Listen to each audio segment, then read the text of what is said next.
Harka fuunee shamaa akkam jirtu kabajamoo dhaggeeffattootaaf daawwattoota keenyaa Keelloo Miidiyaa irraa odeeffannoon irra harkaa qabnu kunooti.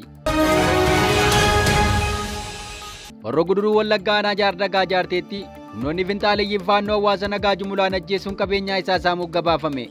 Hundeedumarraa akeeka hawaasa nagaa saamuu Oromoo lafarraa dhabamsiisuu kaayyeffatanii kan hundaa'an faannoon gochaa gara jabinaan guutame daangaa irratti raawwachuu itti fufaniiru.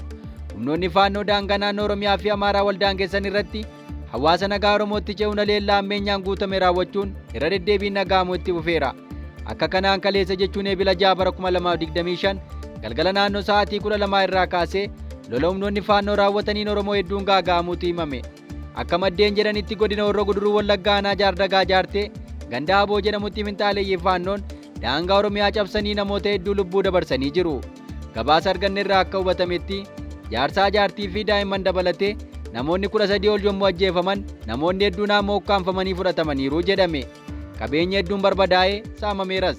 Haga ammaas humni finxaaleeyyii kun uummata sanarra dararaa ga'aa jiraachuu gabaasni nu qaqqabe ifoomseera. Uummanni kun waggaa 3 darbee sababuma kanaan qe'ee fi qabeenya isaarraa buqqa'ee rakkoo hamaaf saaxilamaa ture. Har'allee rakkoon kun itti fufee jiraachuu gabaasa kanarraa hubatama. Haleellaan irra deddeebiin kamiidhe qonnaan bultoonni Oromoo daangaa irra jiraatan qaama furmaata kennuuf dhabanii gidiraa kana keessummeessuuf dirqamaniiru. Mootummaan akka waan nageenya buuseetti hawaasni qe'eetti akka deebi'u dirqisiisuun ala nageenya uummataa mirkaneessuu hin dandeenye jedhamuun komatameera. Dirqama hawaasa tokkoo tiksuu qabu mootummaan hojii isaaf dirqama isaa sirnaan baachuu dadhabuun hawaasni kun gadadoo kana keessaa akka hin baane taasiseera. Loltoonni faannoo wayitaa leellaa hawaasa irratti gaggeessan sabaan qooduun waan Oromoo ta'e qofaaf maanguddoota irraa haga daa'immaniitti daguuganii ajjeesuu jedhame. Qabeenya uummataa kaan uffatanii yoo deeman ka fuudhanii socho'uuf danqaman ammoo abiddaan barbadeessuu isaanii gabaafama. Kaayyoon leellaa kanaa saba Oromoo naannichaa balleessuuf ka xiyyeeffate ta'us gabaasameera. Ammas taanaan nageenya uummata daangaa irraa kun haalaan yaaddessaa ta'uu gabaasni nu dhaqqabe kun ni hubachiisa.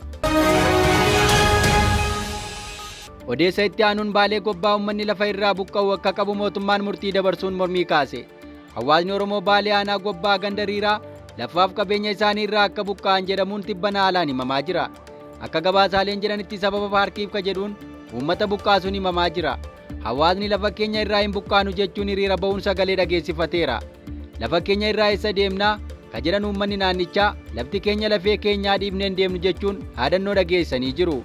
Hiriira mormii kana irraas sagalee dhaga'ameen lafti keenya kaasaa keessanii oli ka jedhu hawaasni mana keenya diiguun qullaa nu hambisuun nurraa dhaabbatu jechuun sagalee mormii kanarraa dhaga'ama.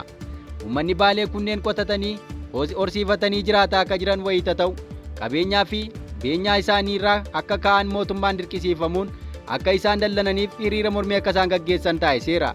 Maqaa paarkii jedhuun lafa naannichaa qabachuu ka barbaadu mootummaan uummanni qe'ee isaanii irraa akka buqqa'an fedha.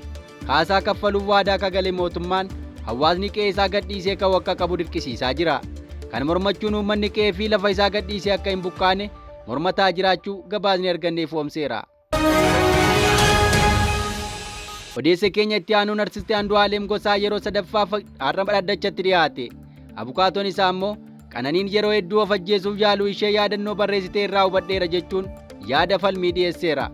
Du'a jaalalleessaa shamarree Qananii addunyaan shakkamee to'annoo seeraa jala akka jiru artistii Andu'aalem Gosaa har'a eebila 7 bara 2025 yeroo sadaffaaf abukaatoo isaa waliin mana murtii federaalaa dhaddacha ramaddii Araadaatti yeroo dhiyaate poolisiin ammoo guyyaa qorannoo 12 dhaddacha kanaan dura kennameef keessatti ragaalee sassaabamee mana murtiitti dhiyeesseera. Oolmaa dhaddachaa irraa ooleen poolisiin guyyoota qorannoo dabalataa kennameef keessatti dhimma kanarratti ragaa namootaa dabalataa 15 waliigalaan ragaa namootaa 28 walitti qabuu beeksisee akkasumas mana jireenyaa Qananii addunyaatti qorannoo jibbaa lafarraa hafamuu irratti taasifame dabalatee saamuda adda addaa fudhachuun qorannoo forensikiitti poolisii federaalaatti ergamuu fi bu'aan qorannoo kanaa garuu hanga ammaatti akka hin qaqqabne ibseera. Dabalataan bilbila harkaa miidhamtuu fi shakkamaa irratti qorannoon akka gaggeeffamu waajjira odeeffannoo fi nageenya biyyaalessaatti ergamee bu'aan qorannoo kanaa eegamaa akka jiru mana murtiitti ibseera. Ragaaleen osoo hin sassaabamin hafan kunneen bu'aa qorannoo reeffaa shamarree Qananii beellama kanaan dura ture irratti dhiyeessee waliigaltee dabalataa naaf ta'uu ka jedhe poolisiin ragaalee sassaabamuu qaban dabalataan argachuuf guyyaa qorannoo dabalataa gaafateera. Qorannoo reeffaa shamarree Qananii addunyaa irratti taasifameenis miidhamtuun ol ka'iinsa irraa kuftee lubbuun darbuu akeekamuu poolisiin beellama darbe irratti eeree ture. Ta'us bu'aa qorannoo reeffaa kanarratti ogeessota fayyaa irraa ibsa dabalataa gaafatee deebii eegaa akka jirus ibsuu isaa ni yaadatama. Haa ta'u malee poolisiin dhaddachaa irraa irratti ogeessota fayyaa ragaalee kanneen harkaa qaban muraasni biyya keessa akka hin jirree fi isaan qunnamuudhaaf tooftaalee garaagaraa fayyadamaa jiraachuu ibsuun hanga isaan irraa galtee argatutti guyyaa qorannaa dabalataa 14 gaafateera. Gama biraatiin abukaatoon Andu'aalem Gosaa poolisiin ammas sababoota wal fakkaataa dhiyeessuun guyyaa qorannoo dabalataa gaafachuun isaa fudhatama hin qabu, shakkamaan mirga wabii eegamuufii qabaa jechuun falmeera. Abukaatoon shakkamaa yaadannoo shamarree Qananii Addunyaa harkaa qabaachuu eeruun achi irrattis Qananiin yeroo hedduu of ajjeesuuf qoricha humnaa olii fudhachaa akka turte hubachuu mana murtiitti ibseera. Kanaanis sababni du'a ishees kanumaan kan wal qabatu akka ta'e falmeera. Itti dabaluudhaanis Andu'aalem Gosaan du'a Qananii irratti harka qabaachuu isaa kan agarsiisu ragaaleen namaa fi sanadoota ragaa qorannoo akka hin jirre eeruun kunis qulqullummaa isaa kan mirkaneessu waan ta'eef shakkamaan mirgi wabii isaa eegamee fi gadda jaalallee isaa mana isaatti galee akka baafatu gaafateera. Kana malees miidiyaaleen garaagaraa keessumaa miidiyaa yuutuubii irratti hundeeffate Itiyoo Fooram dhaddachaa darbe irratti akka waan shakkamaa Andu'aalem Gosaa ayyaana Faasikaa dhufuuf konsartii waan qabuuf mirga wabii gaafateetti godhanii gabaasa dhiyeessan duulama qaballeessii maatii Qananii fi hawaasni isaa jaallatu garaa akka itti jabaatuuf yaadame ta'uu eeruun manni murtii dhimma kana akka ilaaluuf dhiyeesseera. Manni murtii gama isaatiin falmii gama lamaanii erga dhaggeeffateen booda bu'aa qorannoo poolisiin dhiyeessee fi gaaffilee gama lachuu dhiyaatan qoratee murtoo laachuuf boruu eebila 8/2025 ganama sa'a 3tti beellama qabachuu isaa maddi oduu kanaa Addis Istaandardii gabaasee jira. Oduu itti aanuun sirni mootummaa Itoophiyaa bulchaa jiru paartiin PP sirna humnaan bulchitootaati jedhame. Haala biyya keessaa fi dhimma siyaasaa Oromiyaa keessaa ilaalchisuun har'aata biyyaalessa Oromiyaa waliin qophii qorqartii siyaasaa irratti dhiyaachuun Dr. Tsaggaayee Araarsaa mootummaa amma biyya bulchaa jiru abbaa irree ta'uu akeekan. Sirna mormitoota caccabsanii of jalaa balleessan nama yaadaan isaan mormuu ajjeesuudhaan yookaan balleessuudhaan fala argachuu warra barbaada du'aa akka jedhan Dr. Tsaggaayeen sirni amma sirna humnaan bulchitootaati jechuun ibsan.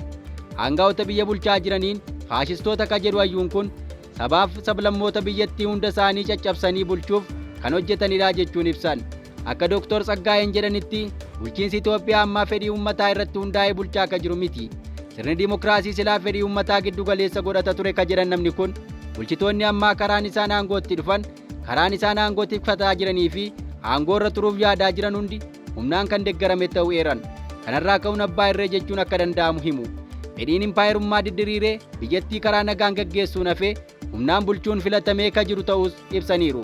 Sirna kanaan dura yaalamee dadhabamee kufe san qabatanii socho'aa jiru ka jedhan namni kun rakkoon biyyattii keessatti dagaagee ka jiru sababaa bulchiinsa biyyattiin ta'uu eeru. Inumaa akka saboonni wal dhaban taasisuuf lafa kutanii maqaa naannolee ollaaf moggaasuun saboonni akka walitti dallanan taasifame jechuunis himan. Itoophiyaa keessa siyaasni hin jiru ka jedhan hayyuun kun akka fedhii ofii fi fedhii uummata ofiitti hoogganoonni siyaasaa socho'uu hin dandeenye jechuun ibsu. Uummanni keenya akka beela'uuf beelaan dhumuuf bara itti murtaa'edha akka jedhan namni kun bara hamaa fi rakkoo hamtuu keessa akka turameef jiru himaniiru. Mootummaan Itoophiyaa ammaa biyya keessatti qofa osoo hin taane biyyoota ollaatti nageenya dhabsiisaa akka jiru kan kaasan namni kun Eertiraa jalaa asab fudhachuu barbaadaa jechuun asab yoo fudhatamte Eertiraan dhiisuu akka hin dandeenyes eeranii jiru. Odeessa keenya itti aanuun Jibuutiitti ministeerri biyya keessaa hawaasni waraqaa eenyummaa hin qabne guyyaa 30 keessatti biyyattii gadhiisee akka ba'u gaafate. Hawaasa biyya Jibuutii waraqaa eenyummaa hin qabneef guyyaa 30 keessatti biyyattii gadhiisanii akka ba'aniif ministeera dhimma biyya keessaatiin ajajni dabarfamuu gabaafame. Akka qaama tattaaffii biyyaalessa godaansa seeraan alaa ittisuu fi nageenyaa fi sirna hawaasaa mirkaneessuuf taasifamaa jirutti lammiileen biyya alaa seeraan alaa hundi lammummaa osoo hin qabaatiin Jibuutii keessa jiraataa jiran ji'a tokko keessatti biyyattii gadhiisanii ba'uu akka qaban ajajamaniiru. Dhuma baatii kanaatti biyyattii keessatti humnoonni nageenyaa daangaa irratti hojii to'annoo hidhaa fi biyya ari'uu seerota hojii irra jiran cimsee kabajuu fi tasgabbii biyyaa eeguuf sochii jabaatti seenamuus ibsameera. Tarkaanfii qaama nageenyaan irratti fudhatamuun miidhaan osoo irra hin gahin kanneen lammummaa Jibuutii hin qabneef waraqaa eenyummaa hin qabne ka seeraan ala biyyattii jiraataa jiran hatattamaan gadhiisanii ba'uu akka qaban ajajamaniiru. Ajajni kun baqattoota Oromoo biyyattii jiraatan haalaan yaaddessuu isaa gabaasni argame kun mirkaneesseera. Dhimma kana ilaalchisuun mootummaan Jibuutii ibsa baaseen uummanni guutuun tarkaanfiiwwan kanneen akka kabajuu fi tarkaanfii baqataa seeraan alaa irratti fudhatamuuf jiru kana akka tumsu gaafateera. Qajeelfama bahee gufachiisuuf yaaliin godhamu kamiyyuu yakkamtoota qoqqobbiidhaaf ka saaxilu ta'uu eeruun mootummaan seera kana cimsee kabachiisuuf irra deebi'ee waadaa galaa ka jedhu ibsichi hojiin baqattoota biyyattii keessaa baasuu cimee kan eegalu ta'us akeekeera. Ibsi mootummaa Jibuutii kun hawaasa Oromoo biyyattii keessa jiraataniif yaaddoo kan uume yoo ta'u, baqataan biyyattii jiraachaa jiru kamuu dursee eeggannoo fi furmaata akka barbaadu qabu dhaamamee jira. Odeessa keenya itti aanuun dhaabbanni godaantota addunyaa IOM naannoo Tigraay dahoowwan baqattootaa namoota bakkeewwan garaagaraatii buqqa'aniin garmalee dhiphataa jiraachuu hime.